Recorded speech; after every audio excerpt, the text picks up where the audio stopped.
second lecture in my class. Subject Ilmul Qabalat wa Naumalood, Obstetrics and Neonatology. Final year. Just first lecture में हमने gametogenesis को discuss किया था। Gametogenesis में हमने देखा कि सेल डिवीज़न किस तरह होता है और गैमेट्स के फॉर्मेशन किस तरह होते हैं। इस वक्त उसी टॉपिक को आगे बढ़ाते हुए मैच्योरेशन ऑफ द oocytes देखेंगे। Maturation of the oocytes first meiotic division से पहले प्राइमरी oocyte अपने डीएनए, साइटोप्लाज्म, न्यूट्रिएंट, प्रोटीन ये और अपने तमाम अज्जा, तमाम कंटेंट्स को डबल कर लेते हैं और प्राइमरी oocytes में 22 पेयर्स ऑटोसोम्स और 1 पेयर क्रोमोसोम्स होते हैं जिसे XX क्रोमोसोम्स कहते हैं। ओवुलेशन से पहले ओवेरियन फॉलिकल्स में मैच्योरेशन होता है, लेकिन फाइनल मैच्योरेशन फर्टिलाइजेशन के बाद होता है। प्राइमरी oocytes में फर्स्ट म्यूटिक डिवीज़न होता है। फर्स्ट म्यूटिक डिवीज़न के नतीजे में सेकेंडरी oocyte और पोलर बॉडी बनती है। सेकेंडरी oocyte और पोलर बॉडी ये दोनों डॉटर सेल्स होती हैं, लेकिन इनकी साइज इक्वल नहीं होती। ये दोनों डॉटर सेल्स अनइक्वल होती हैं, यानी इनमें सेकेंडरी oocytes की साइज बड़ी होती है। सेकेंडरी oocytes बड़ा होता है, इसमें न्यूक्लियस, साइटोप्लाज्म और सेल के तमाम कंटेंट्स ज़्यादा होते हैं, जबकि पोलर बॉडी छोटी होती है और पोलर बॉडी में तमाम कंटेंट्स, साइटोप्लाज्म, न्यूक्लियस, तमाम कंटेंट्स कम होते हैं, स्केंटी होते हैं। और सेकेंडरी oocyte के फॉर्मेशन के बाद ओवुलेशन होता है। होमोटिपिकल डिवीज़न। होमोटिपिकल डिवीज़न ये एक स्पेशल डिवीज़न है जो सिर्फ और सिर्फ फर्टिलाइजेशन के बाद ही होता है और फर्टिलाइजेशन के बाद होमोटिपिकल डिवीज़न होने के नतीजे में जाइगोट का फॉर्मेशन होता है। होमोटिपिकल डिवीज़न सेकेंडरी oocytes में होता है। सेकेंडरी oocytes और स्पर्म्स के मिलने के नतीजे में जब दोबारा फर्टिलाइजेशन के बाद जब दोबारा डिवीज़न शुरू होता है तो ये होमोटिपिकल डिवीज़न होता है। इसमें secondary oocyte secondary meiotic division करती है। सेकेंडरी म्यूटिक डिवीज़न स्पर्म के साथ फैलोपियन ट्यूब में होता है। फर्टिलाइजेशन के बाद 2 अनइक्वल डॉटर सेल्स बनती है। इन डॉटर सेल्स में भी अनइक्वल डॉटर सेल्स होती हैं।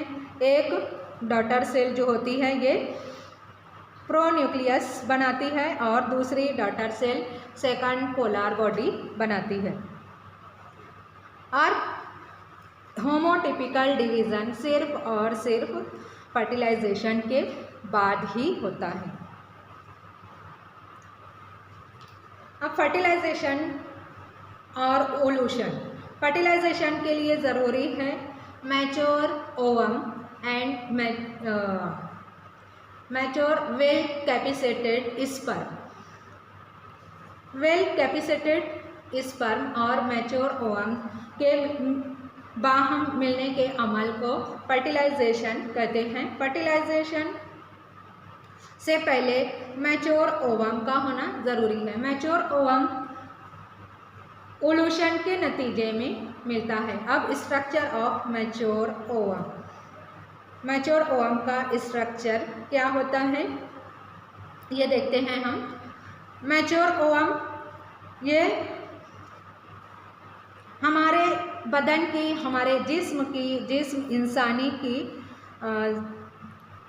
सबसे बड़ी सेल होती है, जिसका डायमीटर 130 माइक्रोन होता है। जब ये फुल्ली मैच्योर होता है तो उस वक्त इसमें साइटोप्लाज्म, न्यूक्लियस और 23 एक्स क्रोमोसोम्स पाए जाते हैं। 23 एक्स क्रोमोसोम होते हैं, इसलिए ये मैच्योर ओवम तो होता है और एक बॉडी का एक बड़ा सेल भी होता है, लेकिन इनकम्प्लीट हैप्लॉइड सेल होता है, क्योंकि इसमें नंबर ऑफ क्रोमोसोम्स हैप्लॉइड होते हैं, 23 एक्स क्रोमोसोम होते हैं। और इस सेल में न्यूक्लियस एसेंट्रिक होता है। न्यूक्लियस आमतौर पर तमाम सेल्स में सेंटर में पाया जाता है, लेकिन इस सेल में यानी मैच्योर ओवम में न्यूक्लियस एसेंट्रिक होता है, यानी सेंटर से हटा हुआ होता है। फर्टिलाइजेशन के दौरान न्यूक्लियस फीमेल प्रोन्यूक्लियस में कन्वर्ट हो जाता है, फीमेल प्रोन्यूक्लियस में कन्वर्ट होता है और ओवम के अतराफ, ओवम के सराउंडिंग में सेल मेम्ब्रेन जो होती है उसको विटिलिन मेम्ब्रेन कहते हैं। और इस मेम्ब्रेन के बाहर ट्रांसपेरेंट म्यूकोप्रोटीन की लेयर पाई जाती है। ये ट्रांसपेरेंट म्यूकोप्रोटीन ज़ोना पेलुसिडा कहलाती है। ज़ोना पेलुसिडा ये ट्रांसपेरेंट म्यूकोप्रोटीन होती है, की लेयर होती है। ये oocyte के अतराफ पाई जाती है, ओवम के अतराफ पाई जाती है। oocytes के ग्रेनुलोसा सेल्स से ये इम्पॉर्टेंट मटेरियल्स को ट्रांसफ़र करने के लिए एक टिनी चैनल होता है, जो कि ज़ोना पेलुसिडा में पेनिट्रेट करता है। ज़ोना पेलुसिडा में टिनी चैनल पाया जाता है। यह टिनी चैनल मिनरल्स और इम्पॉर्टेंट मटेरियल्स, न्यूट्रिशंस को ट्रांसमिट करता है, ट्रांसफ़र करता है।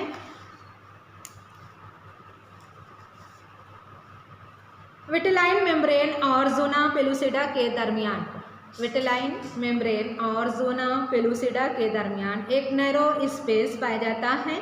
इसी स्पेस में पोलर बॉडी डिवीज़न करती है और एक्यूमुलेट रहती है। इस स्पेस को प्री विटिलाइन स्पेस भी कहते हैं। सेकेंडरी oocytes से ग्राफियन फॉलिकल्स से सेकेंडरी oocyte के निकलने के बाद ग्रेनुलोसा सेल्स ज़ोना पेलुसिडा के अतराफ रेडियली अरेंज हो जाते हैं और ग्रेनुलोसा सेल्स के रेडियली अरेंज होने की वजह से इस लेयर का नाम कोरोना रेडिएटा पाया जाता है।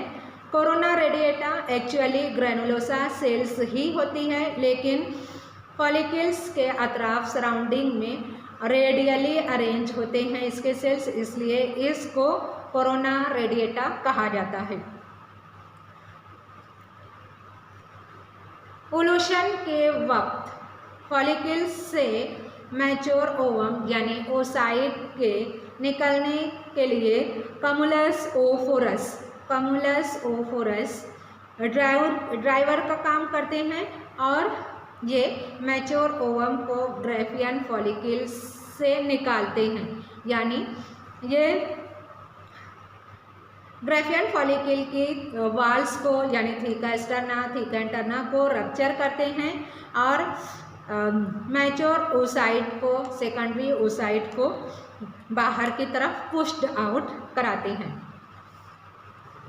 ये हुआ structure of mature ovum.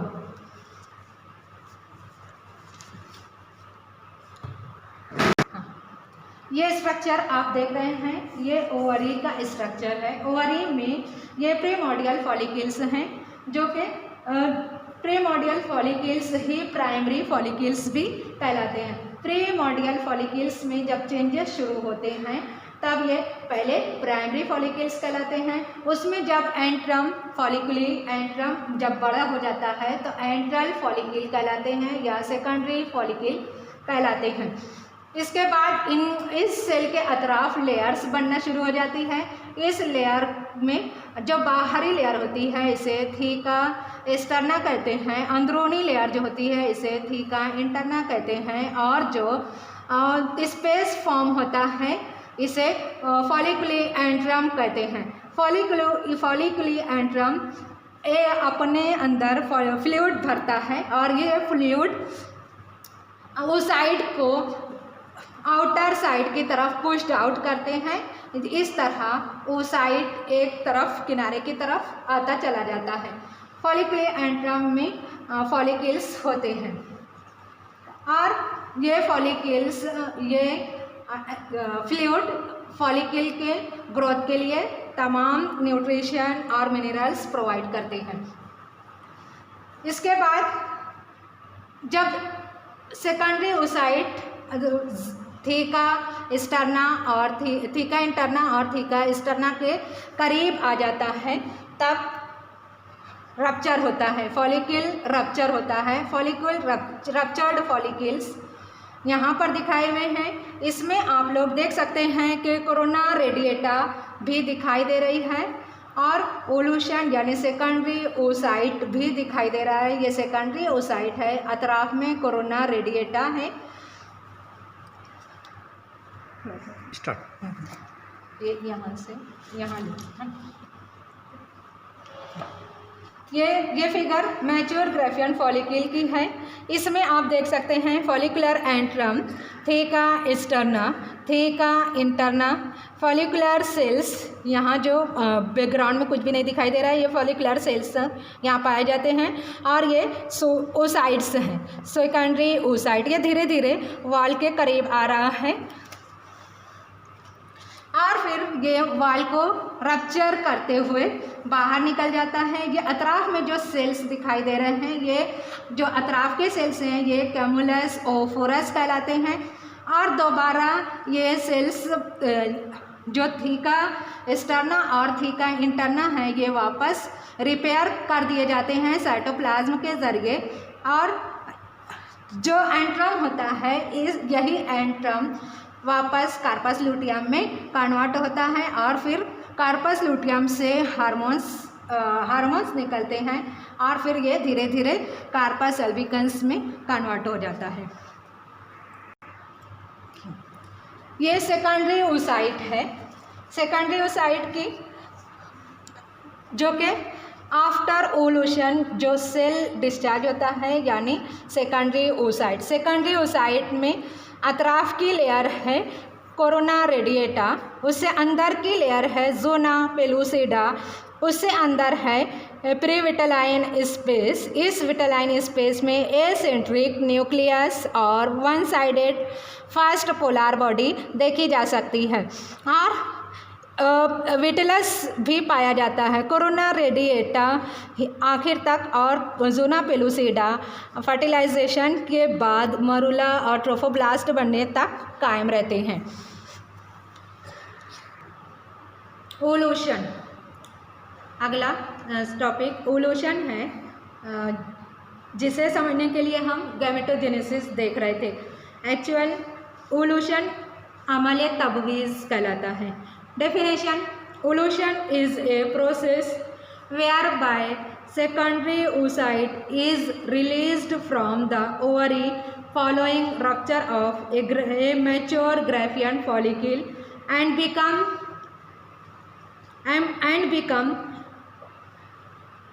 available for conception.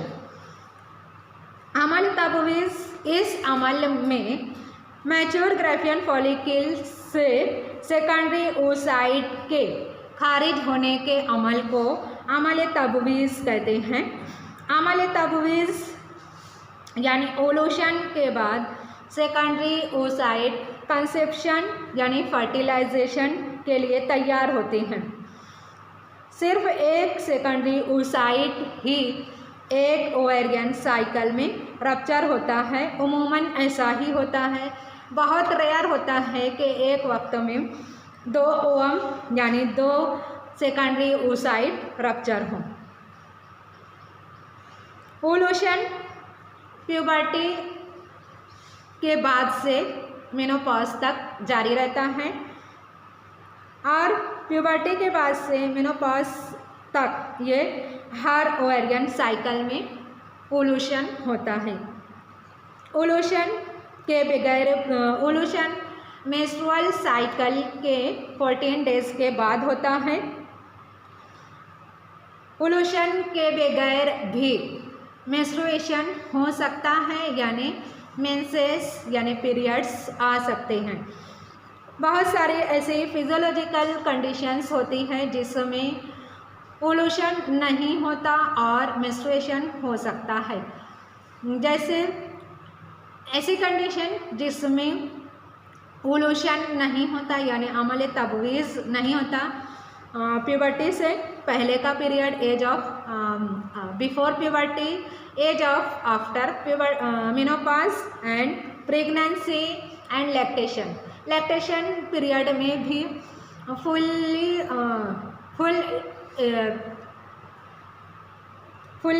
Lactating mother में ओवुलेशन नहीं होता, लेकिन इसके लिए ये हार्ड एंड फास्ट रूल नहीं है कि लैक्टेशन में ओवुलेशन नहीं होगा। कभी कभी लैक्टेशन भी जारी रहता है और ओवुलेशन भी होता है। इन तमाम फिजियोलॉजिकल कंडीशंस में ओवुलेशन नहीं होते। अब ओवुलेशन के मैकेनिज्म को समझने के लिए हमें फॉलिकल्स में और oocytes में होने वाले प्री ओवुलेटरी चेंजेस को देखना पड़ेगा और एंडोक्राइनल कॉजेस को भी मद्देनज़र रखना पड़ेगा, तभी हम ओवुलेशन के प्रोसेस को समझ सकते हैं। ओवुलेशन के लिए जो चेंजेस होते हैं, पहला चेंजेस होता है फॉलिकुलर चेंजेस। फॉलिकुलर चेंजेस यानी हौसिला में तब्दीलियाँ होती है। उसके बाद oocyte में तब्दीलियाँ होती हैं, oocytes में चेंजेस होते हैं। और तीसरा एंडोक्राइनल यानी हार्मोनल चेंजेस भी होते हैं। एंडोक्राइनल ग्लैंड से निकलने वाले हार्मोन्स में भी तब्दीलियाँ होती हैं। First follicular changes. Follicular changes में जैसा कि मैंने अभी एक्सप्लेन किया कि प्रीमोर्डियल फॉलिकल्स से स्टार्ट होता है ओवुलेशन। ओवुलेशन से पहले सबसे पहला जो चेंज होता है प्रीमोर्डियल फॉलिकल्स में होता है। प्रीमोर्डियल फॉलिकल्स की तादाद रिप्रोडक्टिव लाइफ में 4 लाख तक होती है और पूरे रिप्रोडक्टिव लाइफ में तकरीबन 400 ओवम ओवुलेट होते हैं। प्रीमोर्डियल फॉलिकल्स में डेवलपमेंट जब शुरू होता है तो ये प्राइमरी फॉलिकल्स कहलाते हैं। प्राइमरी फॉलिकल्स ही आगे जाकर सेकेंडरी फॉलिकल्स बनते हैं। प्राइमरी फॉलिकल्स ये 5 to 20 होते हैं। इनके अतराफ फ्लैट सेल्स पाए जाते हैं। फ्लैट सेल्स के अतराफ ग्लाइकोप्रोटीन की एक लेयर होती है जिसे ज़ोना पेलुसिडा कहते हैं। ज़ोना पेलुसिडा के अतराफ ग्रैनुलोसा सेल्स होते हैं। ग्रैनुलोसा सेल्स के अतराफ प्लाज्मा मेम्ब्रेन होती है जिसे वैस्कुलर स्ट्रोमल लेयर भी कहते हैं। ये लेयर थीका इंटरना कहलाती है और बाहर की लेयर थीका इंटरना के बाहर की लेयर फाइब्रस होती है जो कि फाइब्रस लेयर या थीका एक्सटर्ना कहलाती है। उसके बाद सेकेंडरी फॉलिकल्स प्राइमरी फॉलिकल्स में जब थीका इंटरना और थीका एक्सटर्ना का फॉर्मेशन हो जाता है और ज़ोना पेलुसिडा बन जाती है तब ये सेकेंडरी फॉलिकल्स कहलाते हैं। सेकेंडरी फॉलिकल्स में ग्रैनुलोसा सेल्स की ये प्रोलिफरेटिव ओवम के अतराफ जमा होकर एक मेम्ब्रेन बनाती है। ये मेम्ब्रेन ओवम से यानी सेकेंडरी oocyte से अलहदा होकर एक कैविटी बनाती है। ये कैविटी जिसे एंट्रम कहते हैं, फॉलिकली एंट्रम या फॉलिकुलर एंट्रम कहते हैं। इस एंट्रम में oocyte के अतराफ फ्लूइड यानी एक्सुडेट्स जमा होते हैं। इस शुरू में कैविटी में फ्लूइड भरता है, उसके बाद अतराफ में फ्लूइड जमा हो जाता है और लाइकर फॉलिकली कहलाता है। ये लाइकर फॉलिकली अपने प्रेशर से oocyte को एक तरफ यानी थीका, एक्सटर्ना और इंटरना की तरफ पुश करता है। शुरू में इनकी तादाद 4 से 5 होती है और बाकी तमाम फॉलिकल्स एट्रिटिक हो जाते हैं, डिजनरेट हो जाते हैं।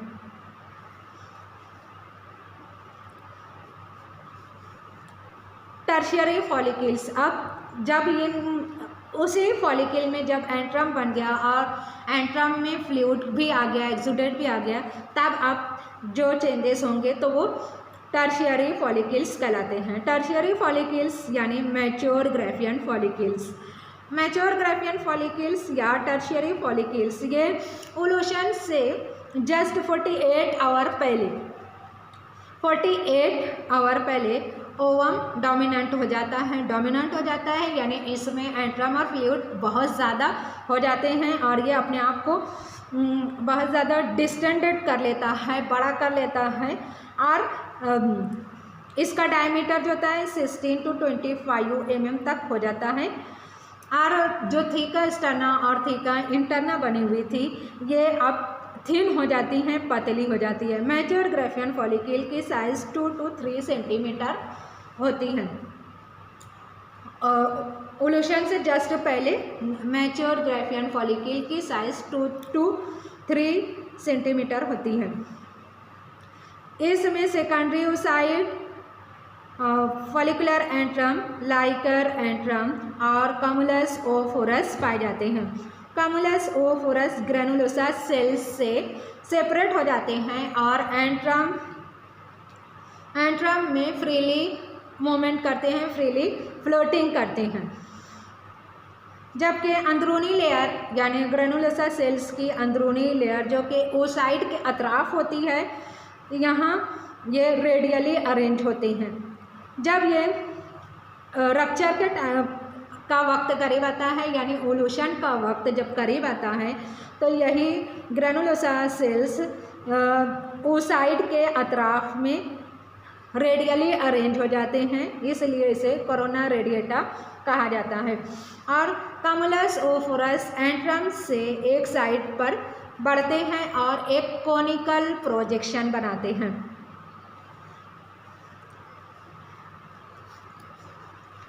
एंट्रम फॉलिकुली ए वेस्कुलर ग्रेनुलोसा सेल्स की लेयर्स से कैविटी बनती है और इसमें फ्लूइड जमा होता है, फ्लूइड कलेक्ट होता है, एक्सुडेट बनते हैं और इस लेयर को मेम्ब्रेना ग्रेनुलोसा भी कहा जाता है। मेम्ब्रेना ग्रेनुलोसा के अतराफ में बेसमेंट मेम्ब्रेन भी डेवलप होती है। लाइकर फॉलिकली ये ग्रेनुलोसा सेल्स से सीक्रेट होने वाला ट्रांसुडेट होता है, प्लाज्मा ट्रांसुडेट होता है। ये oocyte को बल्ज करता है और oocyte की साइज बढ़ाता है और उसको फ्लोटिंग रखता है।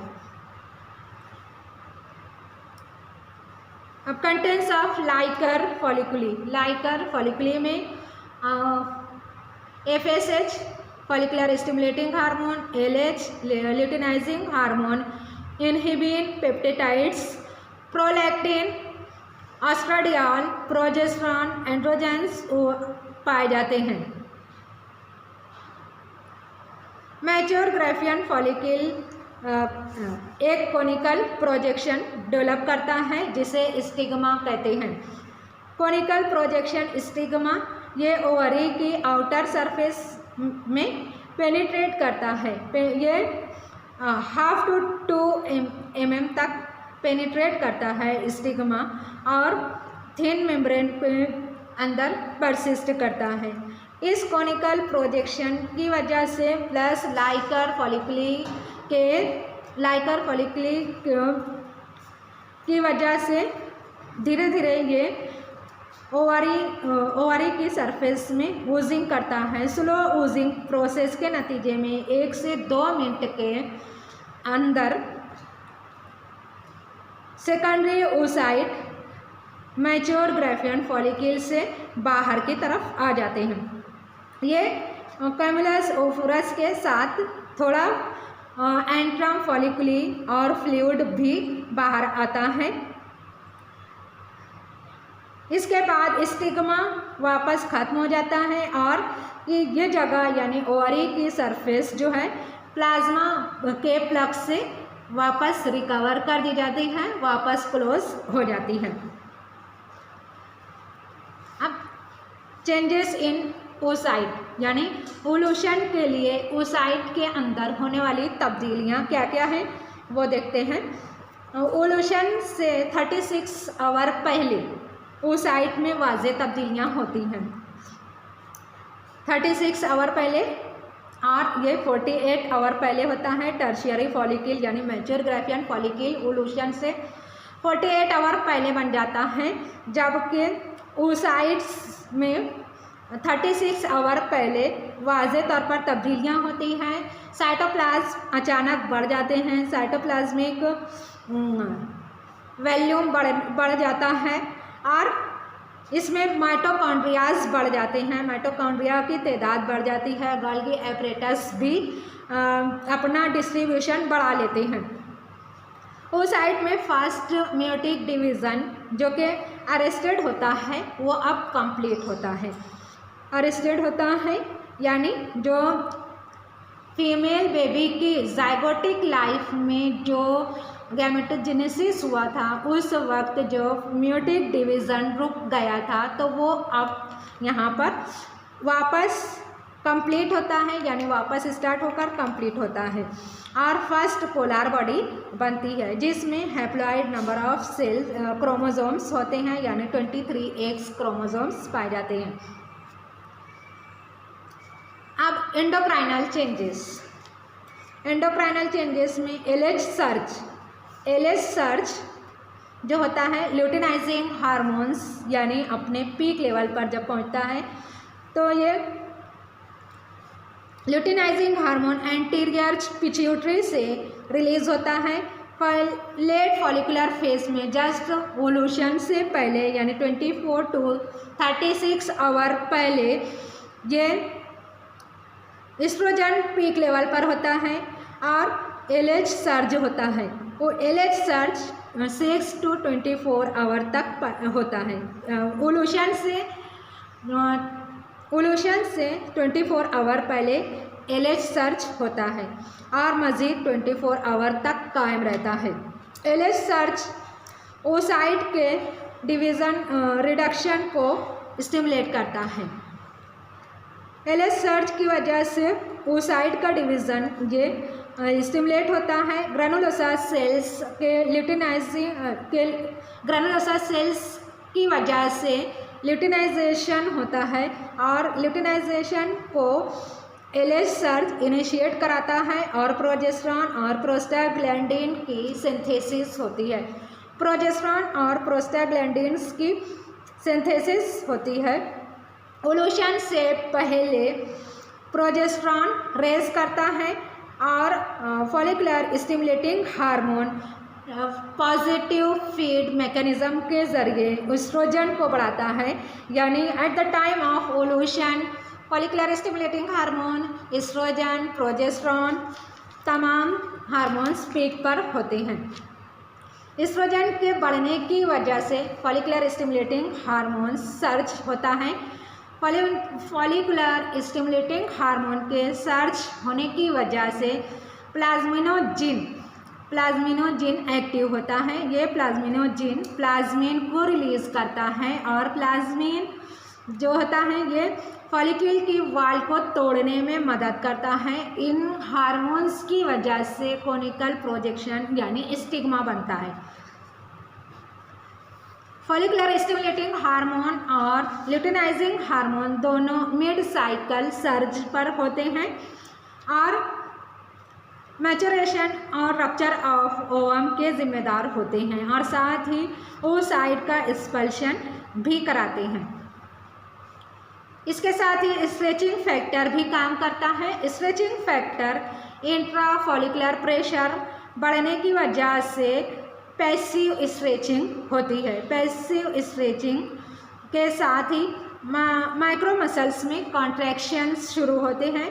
माइक्रो मसल्स के कॉन्ट्रैक्शन के जिम्मेदार प्रोस्टाग्लैंडिन्स हार्मोन होता है। प्रोस्टाग्लैंडिन हार्मोन के बढ़ने की वजह से ओवेरियन स्ट्रोमा और थीका स्टर्ना के माइक्रो मसल्स में कॉन्ट्रैक्शन होता है और कॉन्ट्रैक्शन के नतीजे में माइक्रो मसल्स के कॉन्ट्रैक्शन के नतीजे में जो थीका स्टर्ना और इंटरना होती है ये रप्चर हो जाती है और ओलूशन होता है। और ओलूशन होने के बाद जो बचा हुआ मैच्योर ग्राफियन फॉलिकल से oocyte के निकल जाने के बाद जो बचा हुआ मटेरियल होता है ये कार्पस लूटियम में कन्वर्ट हो जाता है। अब कार्पस लूटियम ओवेरियन फॉलिकल में ग्रेनुलोसा सेल्स और लिपिड्स यानी ल्यूटेन सेल्स के जमा होने की वजह से कार्पस लूटियम बनता है। इसमें वेस्कुलरिटी बढ़ जाती है। वेस्कुलरिटी बढ़ने की वजह से ब्लड वेसल्स और फाइब्रिन बढ़ जाता है। कार्पस लूटियम लिपिड और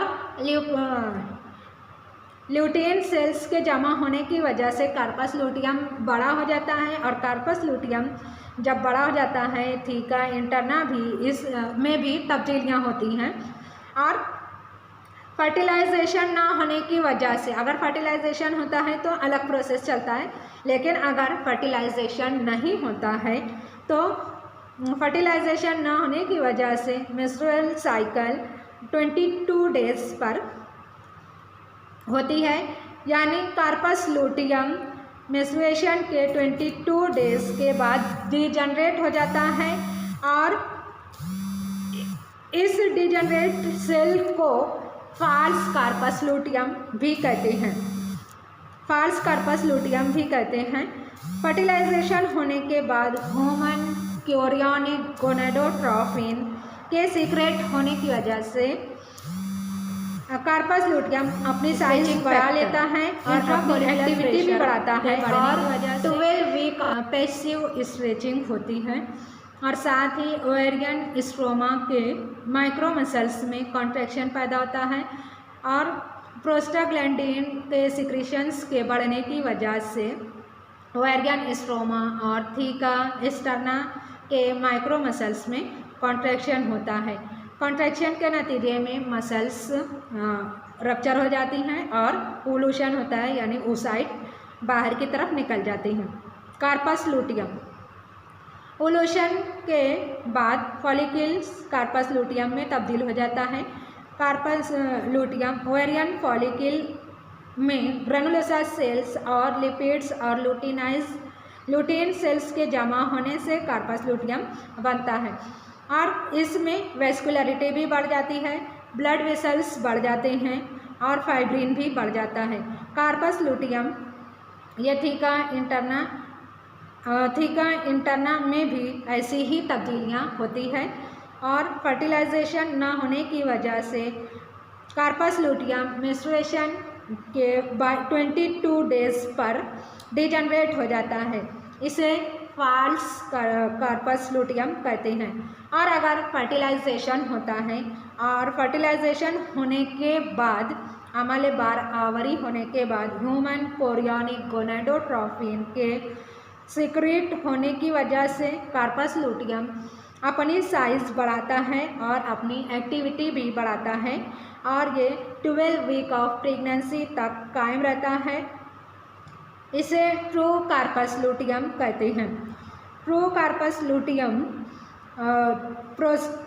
प्रोजेस्टेरॉन सीक्रेट करता है और प्लासेंटा के फॉर्मेशन तक बाकी रहता है यानी 12 वीक प्रेगनेंसी तक बाकी रहता है। अमल तबवीज़ यानी ओलूशन यहाँ पर कंप्लीट हुआ। अब हम अगला टॉपिक फर्टिलाइजेशन पढ़ेंगे, अमल बार आवरी।